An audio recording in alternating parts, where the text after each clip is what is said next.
नमस्कार, बहुत स्वागत है आपका। आप देख रहे हैं खबर अपने सीजी की। आपके साथ मैं हूं जिया शर्मा। छत्तीसगढ़ सरकार ने एक बार फिर 700 करोड़ कर्ज लिया है।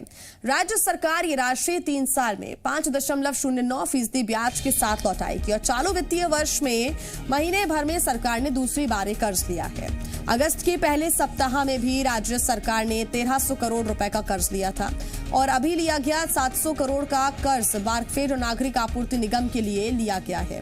तो वहीं लगातार कर्ज ले रही सरकार पर विपक्ष ने हमला किया है। बीजेपी का कहना है कि एक तरफ सरकार कहती है कि जीडीपी बढ़ रही है, जीएसटी बढ़ रही है, फिर लोन लेने की क्या जरूरत है। वहीं विपक्ष के हमले पर कांग्रेस ने पलटवार करते हुए पुराने पन्ने पलट दिए। कांग्रेस ने आरोप लगाया कि बीजेपी अपना समय याद करे जब 8-8 हजार करोड़ रुपए तक के कर्ज सिर्फ कमीशन खोरी के लिए सरकार ले लेती थी। आपको बता दें कि छत्तीसगढ़ सरकार पर 60,000 करोड़ का कर्ज है, जिसमें 41,000 करोड़ रुपए का कर्ज पिछली सरकार के समय का है।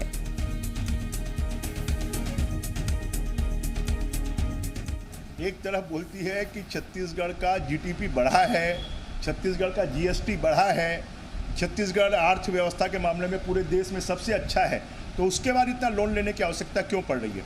तो कहीं ना कहीं सरकार का मैनेजमेंट जो है वो पूरी तरह सत्यानाश हो गया, तहस नहस हो गया। कांग्रेस सरकार ने कर्ज लिया है किसानों से धान खरीदी की तैयारी को पूरा करने के लिए। भारतीय जनता पार्टी के समान बड़ी बड़ी अट्टालिकाएं बनाने के लिए, कमीशन खोरी करने की नियत से स्काई वॉक जैसे निर्माण करने के लिए हमारी सरकार ने कर्ज नहीं लिया। यदि किसानों की मदद करने के लिए, धान खरीदी करने के लिए और कर्ज लेने की जरूरत होगी तो राज्य की कांग्रेस सरकार, मुख्यमंत्री भूपेश बघेल राज्य के किसानों के हित में, राज्य के गरीबों के हित में और कर्ज लेंगे। वहीं पूर्व सीएम रमन सिंह की ओर से ट्वीट करके सीएम भूपेश बघेल को मिस्टर यूटर्न कहने के मामले में सियासत तेज हो गई है। कांग्रेस ने रमन सिंह के ट्वीट पर पलटवार करते हुए पिछली बीजेपी सरकार के दौरान की वादा खिलाफी याद दिलाई है। तो वहीं बीजेपी ने रमन सिंह के ट्वीट के समर्थन में बोलते हुए कांग्रेस को उनका घोषणा पत्र याद दिलाया है। कांग्रेस की भूपेश बघेल सरकार ने किसानों की कर्ज माफी की 7 दिन में नहीं, 7 घंटे में नहीं, 1 घंटे के अंदर की। इसी तरीके से किसानों के धान का दाम 2500 रुपए दिया, तेंदुपत्ता तोड़ने वालों को 4000 रुपए दिया, छोटे प्लाटों की रजिस्ट्री चालू की। कांग्रेस की सरकार जो कहती है वो करती है। यू टर्न मारना और धोखाधड़ी करना तो भारतीय जनता पार्टी का चरित्र है। साल के दूसरे वर्ष में ही यह सरकार यू टर्न सरकार यानी पलटू सरकार के रूप में प्रचलित हो गई है। विपक्ष में रहते हुए जिन बातों का ये विरोध करते थे, आज वही काम कर रहे हैं। जो वादे करके आए थे उससे उलट काम कर रहे हैं। चाहे संसदीय सचिव की नियुक्ति का मामला हो, नॉन चेयरमैन बनाने की बात हो, या बड़े भ्रष्टाचार के मामलों में जो मेन एक्यूज्ड हैं, जिनके खिलाफ कड़ी कार्रवाई की मांग की जाती रही है, उन्हें बड़े पदों पर बिठाने की बात हो, युवाओं को रोजगार देने का वादा था, उनके खिलाफ एफआईआर कर रहे हैं। तो ये सरकार कितना कथनी और करनी में फर्क रखती है, इसका आज खुलासा हो चला है। कवर्धा में किसानों ने अपनी मांगों को लेकर प्रदर्शन किया और किसानों ने कोरोना गाइडलाइंस का पालन करते हुए शांतिपूर्ण तरीके से मानव श्रृंखला बनाकर प्रदर्शन किया। अपनी 12 सूत्रीय मांगों को लेकर किसान प्रदर्शन कर रहे हैं। किसानों ने चेतावनी दी है कि अगर उनकी मांगें नहीं मानी गई तो वो 15 सितंबर को प्रदेश स्तरीय आंदोलन करेंगे। किसानों का यह आरोप है कि चना फसल बर्बाद होने के बाद मुआवजे के रूप में मिलने वाली 100 करोड़ की राशि अभी तक उन्हें नहीं मिली है, न ही चना प्रोत्साहन राशि दी गई है। फसल बीमा का क्लेम भी लंबित है। किसानों ने 12 सूत्रीय मांगों का ज्ञापन प्रशासन को सौंपकर उसे जल्द पूरा करने की मांग की है।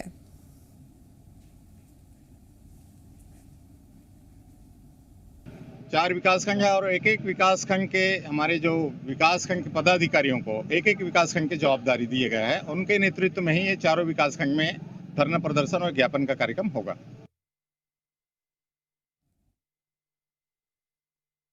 हमारी मांगे नहीं मानी गई तो भारतीय किसान संघ छत्तीसगढ़ प्रदेश पूरे प्रदेश में 15 तारीख को इन्हीं सब मांगों को लेकर के और फिर हर जिला केंद्र में धरना प्रदर्शन करके करने वाले हैं। और फिर नहीं होता तो फिर रायपुर चलेंगे। बिलासपुर के कोटा में इन दिनों जिला सहकारी बैंक में जबरदस्त भीड़ हो रही है। किसान की ये भीड़ किसान सम्मान निधि, धान का बोनस, गोधन न्याय योजना की राशि और किसान क्रेडिट ऋण जैसे लेन देन करने के लिए पहुंच रही है। लेकिन बैंक में ना तो सोशल डिस्टेंसिंग का ध्यान रखा जा रहा है और ना ही मास्क का। ऐसे में कोरोना संक्रमण फैलने का खतरा लगातार बना हुआ है। जिला सहकारी केंद्रीय बैंक के अंतर्गत 140 ग्राम पंचायतें हैं और इन गाँवों में 9 समितियां हैं और 11 उप केंद्र के अधीन लगभग 1500 किसानों का पंजीकृत खाता है और इसलिए भीड़ को नियंत्रित भी नहीं किया जा सकता। ऐसे में कोटा जनपद पंचायत के पूर्व अध्यक्ष संदीप शुक्ला ने राज्य और जिला सहकारी केंद्रीय बैंक प्रबंधन को वैकल्पिक रूप से 2 अतिरिक्त ब्रांच खोलने की मांग की है ताकि स्थिति सुधरे और किसानों को भी परेशानी ना हो। कोटा क्षेत्र में कम से कम 2 और सहकारी बैंक, एक करगी क्षेत्र के लिए और एक बेलघाना क्षेत्र के लिए 2 बैंक खुल जाएंगे तो निश्चित रूप से यहाँ आने वाली भीड़ कम हो जाएगी और लोगों को जो व्यर्थ में तकलीफ होती है, आने जाने में परेशानी होती है। अभी फिर से जाकर माननीय मुख्यमंत्री जी से निवेदन करेंगे और कोटा क्षेत्र में किसानों की स्थिति सुधारने के लिए, किसानों को सुविधा देने के लिए जो यथासंभव सहयोग होगा हम ब्लॉक कांग्रेस के लोग मिलकर करेंगे। पर डे कम से कम 300 के आसपास प्रयास किए हैं। हम थाना में दिए हैं, पुलिस व्यवस्था की, डीएम साहब को लिखा हूँ, तहसीलदार महोदय को लिखा हूँ। वहीं छत्तीसगढ़ में लोगों की हर्ड इम्यूनिटी को जानने के लिए सीरो सर्वे कराने का फैसला लिया गया है। ये सर्वे आईसीएमआर के नेतृत्व में छत्तीसगढ़ स्वास्थ्य विभाग करेगा।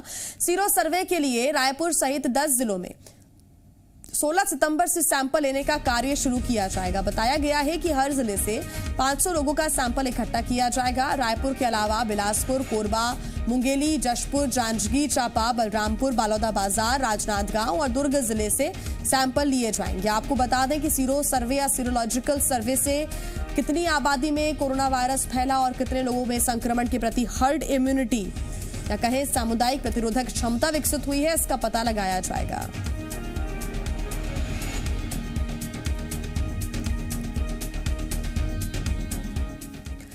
ट्यूशन फीस जमा नहीं करने वाले बच्चों की ऑनलाइन क्लासेस आज से बंद हो गई। रायपुर के निजी स्कूलों ने ट्यूशन फीस चुकाने के लिए पालकों को 9 सितंबर तक का वक्त दिया था। साथ ही फीस नहीं चुकाने पर ऑनलाइन क्लासेस बंद करने की चेतावनी दी थी। हालांकि स्कूलों के फैसले का पेरेंट्स एसोसिएशन ने विरोध किया है, लेकिन स्कूलों ने आज से फीस नहीं चुकाने वाले छात्रों की ऑनलाइन क्लासेस को बंद कर दिया है।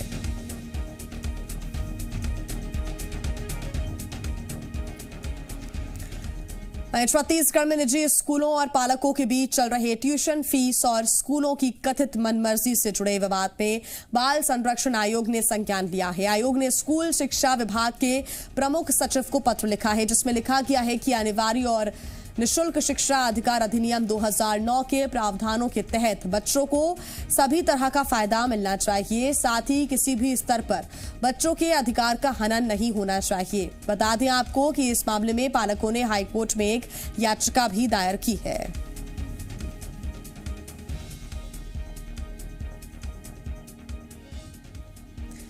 और खबर आपको महासमुंद से बता दें, जहां 3 किलो गोल्ड के साथ 3 लोग गिरफ्तार किए गए हैं। पकड़े गए तीनों लोगों से भारी मात्रा में कैश भी बरामद किया गया है। थाना सिघोड़ा पुलिस ने तीनों लोगों को गिरफ्तार किया है। नेशनल हाईवे 53 पर तीनों लोगों को पकड़ा गया है।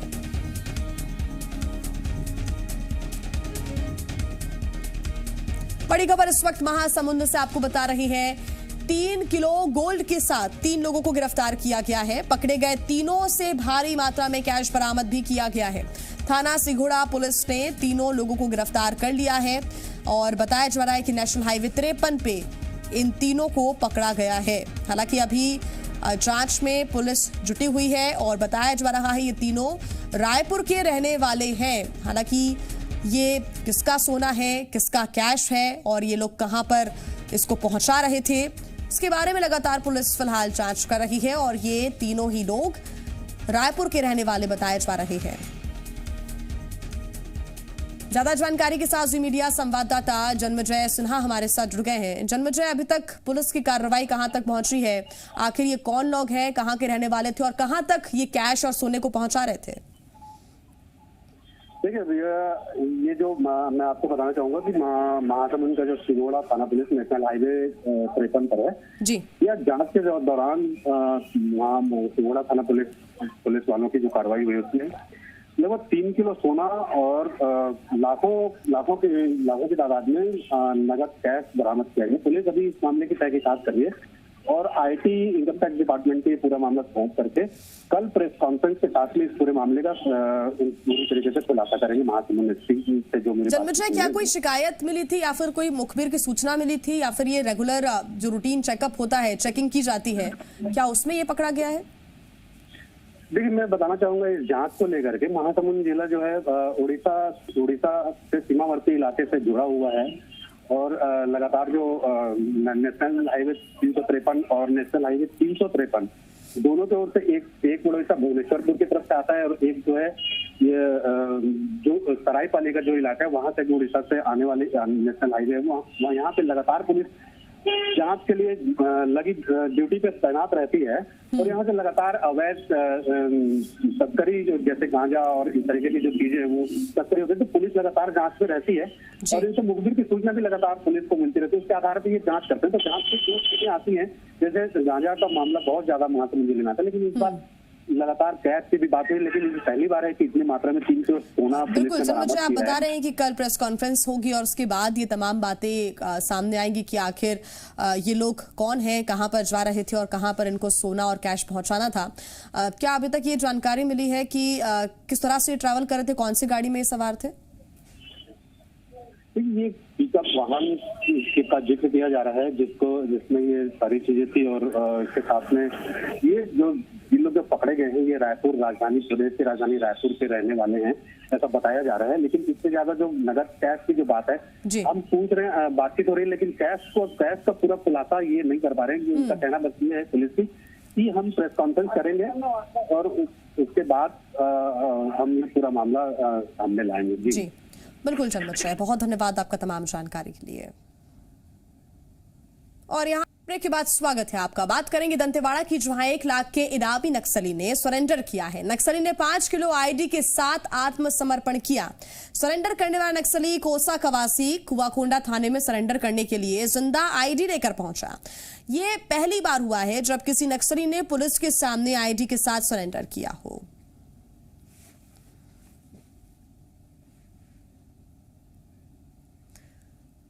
धमतरी के मगरलोड में खड़मा के जंगलों में हाथियों के दल ने उत्पात मचा रखा है, जिस कारण गांव में खौफ है। तो वहीं हाथियों का दल खेतों में पहुंचकर फसल खराब कर रहा है। ग्रामीणों ने बताया कि हाथियों का दल गांव के लगभग 50 किसानों की 100 एकड़ से ज्यादा धान की फसल को खराब कर चुका है। वन विभाग की उदासीनता के कारण ग्रामीण खुद ही शाम होते ही हाथों में मशाल लेकर हाथियों को खदेड़ने की कोशिश करते हैं। गांव वालों ने इसकी जानकारी 9 सितंबर को तहसीलदार और पुलिस थाने में भी दी थी और फसल की मुआवजे की मांग की है। तो कुछ नहीं सका। जो जितने भी किसानों का जो फसल जो बर्बाद हुआ है, क्षति हुआ है, शासन प्रशासन से हम यही मांग कर रहे हैं कि उसको क्षतिपूर्ति दिया जाए और यही चाहते हैं किसान, और हम लोग शासन से भी ये चाहते हैं कि यदि कुछ योजना या शासन से कोई ऐसा हो कि हाथी को भगाया जाए तो इस प्रकार से पहल किया जाए, यही चाहते हैं। और इसी के साथ इस बुलेटिन में फिलहाल इतना ही।